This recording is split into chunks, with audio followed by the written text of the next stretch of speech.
Workshop Improvement of the Week brings you a review of the Grizzly G7297 12-inch disc sander. I've been out of the country for a while, haven't posted a video in a while, but here we go again. I'm unboxing it. It's almost fully assembled when it comes out. You'll see in a second here. There's not a whole lot to put together. The table's already on there, though it's flopping down, and all you really have to do is put these feet on it.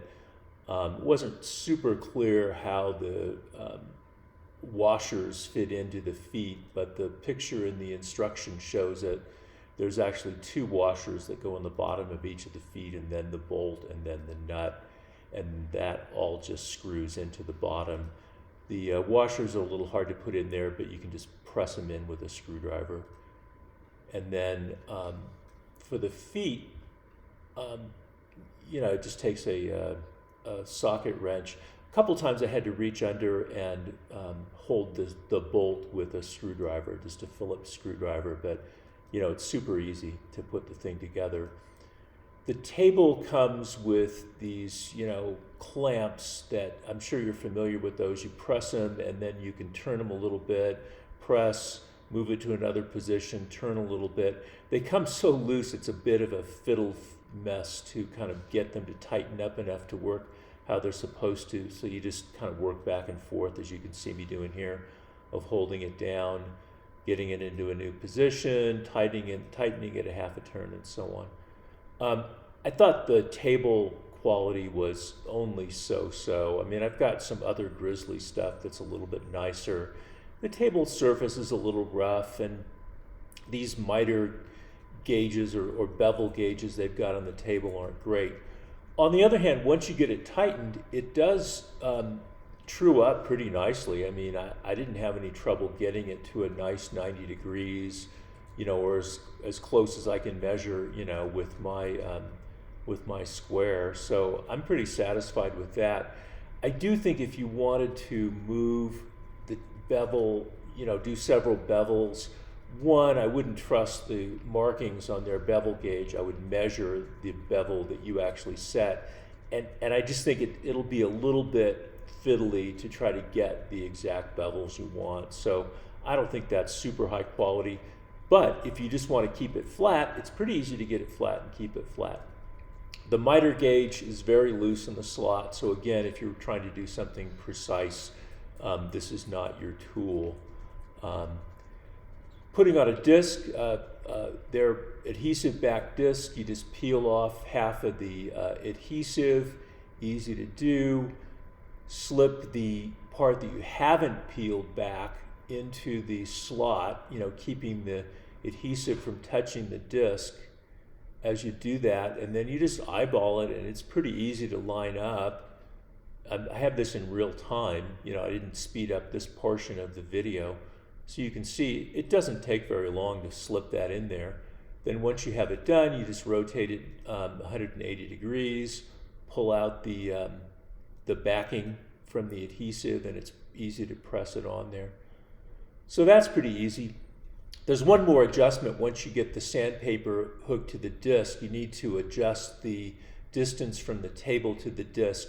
They suggest 1/16. It came at about 3/16 the way I did it.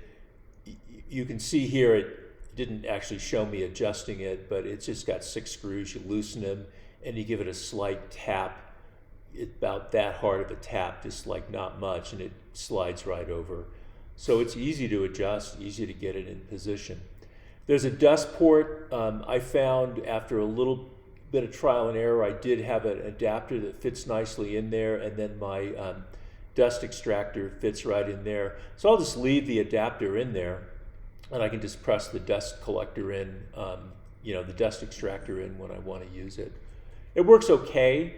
The dust collection isn't perfect. I'm going to show a little test piece here that I cut. You can see I've already cut a little bit of a test piece, and I'll show you cutting another one. I thought the disc was pretty powerful. The motor was pretty powerful. This is some very hard hardwood I'm about to sand here, and it sands off pretty quickly. and you can press pretty hard without bogging the motor down. So, you know, I thought that aspect of the quality of the system, probably what's most important, right, is that it has a good motor. I thought it did, and I was pretty satisfied with that. The dust collection is okay. I'll kind of show that in a minute. You know, when I run my finger along it, you'll see in just a second that it's, you know, not collected all the dust, but I think it got a lot of it, so that's all right on the dust collection. I don't know. I don't know of a way to kind of get it better than that. Grizzly assures me that I should always wear Y protection, whatever Y protection is, presumably misspelled eye protection. So here's a real project. I've got some serving trays that I made, and the handles on the serving tray sort of protrude beyond the curved ends of the serving tray. And I maybe could have done, you know, rounded those off on the router table, but they're pretty thick. It would be a pretty long router bit to do that. And so that's really kind of the primary reason why I bought this this disc sander, was to round those off. I'm sure I'll use it for other projects in the future too, but I'm making 7 or 8 of these for Christmas presents. And you know, again, it's very hard wood. It went through them pretty quickly, and I thought was pretty easy to hold in a controlled manner. I'd like it if the table was wider. I think with any one of these you'd buy, you could make a wider table and just kind of, you know, put that on it. So of course, it's a disc sander. It leaves scratches, so I had to use a random orbit sander going through the various grits of the random orbit sander to take those scratches out, and then, you know, make it nice and shiny and smooth.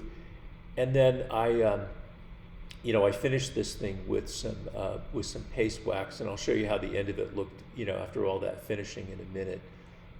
By the way, I'm going to have another video that shows these trays. They are embellished with brass wire inlay. I'm going to do a video start to finish on how to do brass wire inlay. So finally, the conclusion.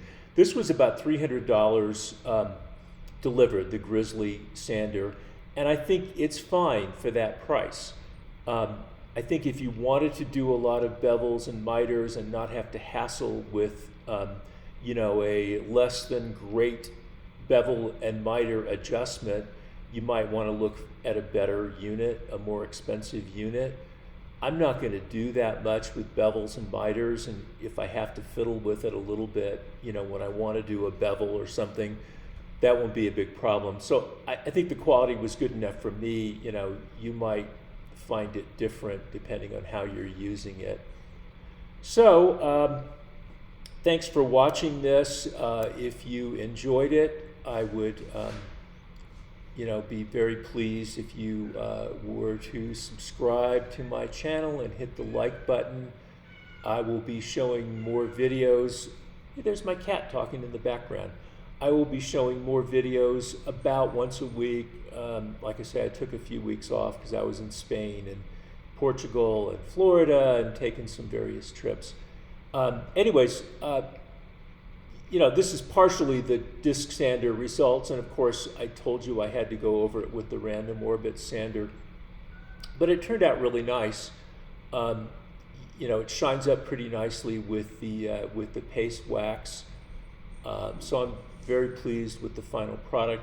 You can see a little bit of that brass wire inlay, and I'm going to do a start to finish how to make brass wire inlay. It adds a really cool touch to these serving trays. So anyways, thanks again for watching. Please hit the like and subscribe. See you soon. Bye.